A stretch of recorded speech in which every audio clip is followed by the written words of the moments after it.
석유 부자 나라 사우디아라비아. 이 나라가 무려 1조 달러를 쏟아붓는 미래 기술이 있습니다. 바로 블록체인인데요. 오늘 사우디가 블록체인으로 그리고 있는 이 거대한 디지털 왕국의 청사진 한번 제대로 들여다보겠습니다. 웹3 업계에 아주 유명한 인물이 이런 말을 했습니다. 이게 그냥 희망 섞인 전망이 아니에요. 지금 사막 한가운데서 정말로 거대한 기술 혁명이 꿈틀대고 있다는 강력한 신호라고 볼 수 있죠. 그런데 말이죠. 많고 많은 첨단 기술 중에 왜 하필 블록체인이었을까요? 그 해답은 사우디의 운명을 건 국가개조 프로젝트, 바로 비전 2030 안에 숨어 있습니다. 그러니까 비전 2030의 목표는 아주 명확해요. 바로 탈석유. 더 이상 석유에만 기댈 순 없다는 걸 깨달은 거죠. 그 빈자리를 채울 대안으로 기술을 선택한 거고요. 여기에 무려 100억 리알, 우리 돈으로 3조 5천억 원이 넘는 어마어마한 돈을 쏟아붓고 있습니다. 자, 그럼 이 거대한 디지털 전환을 떠받치는 첫 번째 기둥부터 한번 살펴볼까요? 바로 인류 역사상 가장 오래된 자산 중 하나인 부동산 시장을 그야말로 뿌리부터 뒤집어 엎는 겁니다. 부동산 토크나 말이 조금 어렵게 들릴 수 있는데요. 아주 쉽게 말해서 서울 강남에 있는 비싼 빌딩 하나를요, 수만 개의 디지털 등기부등본으로 쫙 쪼개는 거예요. 이 디지털 증서 하나하나를 토큰이라고 부르는 거고요. 이렇게 되면 단돈 10,000원으로도 그 빌딩의 지분을 갖는 주인이 될 수 있는 거죠. 과정은 생각보다 간단합니다. 먼저 실제 부동산의 소유권을 법적인 절차를 거쳐 디지털 토큰으로 바꿉니다. 그리고 이 토큰을 그 누구도 위조하거나 변조할 수 없는 블록체인에 안전하게 딱 기록해두는 거죠. 그럼 이제 투자자들은 주식 거래하듯이 디지털 거래소에서 이 토큰을 자유롭게 사고팔 수 있게 되는 겁니다. 부동산 투자가 정말 주식처럼 쉬워지는 세상에 오는 거죠. 자, 이 부분이 정말 흥미로운 지점입니다. 기술은 저만치 없어가는데 법이랑 제도가 그걸 못 따라오는 거예요. 이 토큰에 부가가치세를 매겨야 할지, 이걸 금융상품으로 봐서 면제해줘야 할지, 또 부동산 거래세를 물려야 할지, 아니면 주식처럼 면제해줘야 할지, 사우디 당국도 이제 막 이 복잡한 세금 문제에 대한 해답을 찾기 시작한 단계입니다. 자, 이걸로 끝이 아닙니다. 두 번째 기둥으로 넘어가 보죠. 이번엔 국가 경제의 혈관이라고 할 수 있는 공급망을 혁신하는 겁니다. 수많은 종이 서류와 도장이 오가던 낡은 방식에서 디지털 기반의 새로운 신뢰 시스템으로 갈아타는 거죠. 아니, 컨테이너 하나가 바다를 건너 항구에 들어오기까지 평균적으로 무려 28곳의 기관이나 회사가 관여한다고 합니다. 상상이 되세요? 이 복잡하고 긴 과정이 지금까지 대부분 종이 서류에 의존해 왔으니 얼마나 느리고 비효율적이었겠어요? 이런 주먹구구식 시스템을 해결하려고 사우디 세관이 꺼내든 카드가 바로 블록체인이었습니다. 글로벌 해운사인 머스크와 IT 기업 IBM이 함께 만든 트레이드렌즈라는 플랫폼을 도입한 건데요. 여기저기 흩어져 있던 수많은 서류들을 단 하나의 절대 위조할 수 없는 디지털 장부로 완전히 통합해버린 겁니다.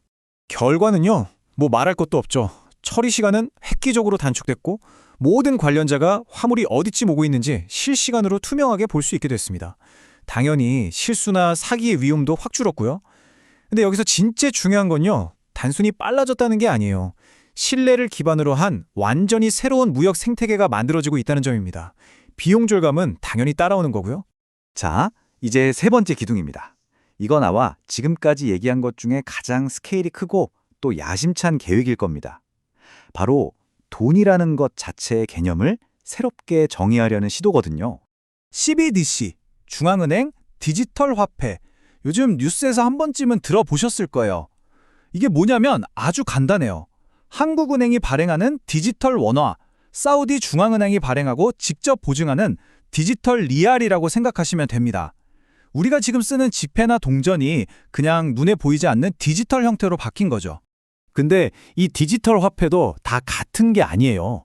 크게 세 가지 종류가 있다고 보시면 됩니다. 우리 같은 일반 사람들이 쓰는 소매용, 은행끼리 큰 돈을 주고받을 때 쓰는 도매용, 그리고 국가 간에 무역 대금을 결제할 때 쓰는 국경 간 CBDC가 있습니다. 사우디는 이미 이웃나라인 UAE와 손잡고 아베 프로젝트라는 이름으로 이 국경 간 CBDC 실험을 성공적으로 마쳤습니다. 아니, 그럼 각국 중앙은행들은 왜 이렇게 CBDC에 열광하는 걸까요? 금융혁신을 이끌 수 있고 은행 계좌가 없는 사람들도 금융 시스템 안에 끌어들일 수 있고요. 무엇보다 지금처럼 며칠씩 걸리고 수수료도 비싼 해외 송금 문제를 아주 효율적으로 해결할 수 있기 때문입니다. 한마디로 디지털 시대에 걸맞은 더 똑똑하고 포용적인 금융 시스템을 만들겠다는 거죠. 물론 이렇게 좋은 점만 있는 건 아니겠죠. 디지털 리알로 가는 길이 그렇게 순탄하지만은 않습니다. 완전히 새로운 법과 규제를 만들어야 하고요. 기존 은행 시스템이 받을 충격도 생각해야 합니다. 해킹 같은 사이버 보안 문제나 국민들의 민감한 금융정보를 어떻게 보호할 것인지 하는 문제도 아주 신중하게 접근해야 할 과제입니다. 자, 지금까지 부동산, 공급망, 그리고 화폐까지 이 세 개의 거대한 기둥을 살펴봤습니다. 그럼 이 기둥들로 세워질 사우디의 디지털 왕국, 과연 무너지지 않고 튼튼하게 지어질 수 있을까요? 이 인용문이 바로 문제의 핵심을 찌르고 있습니다. 미국의 한 법률 회사가 한 말인데요. 결국 가장 큰 발목을 잡는 건 그래서 이 토큰이 법적으로 대체 뭐냐 하는 이 질문이에요.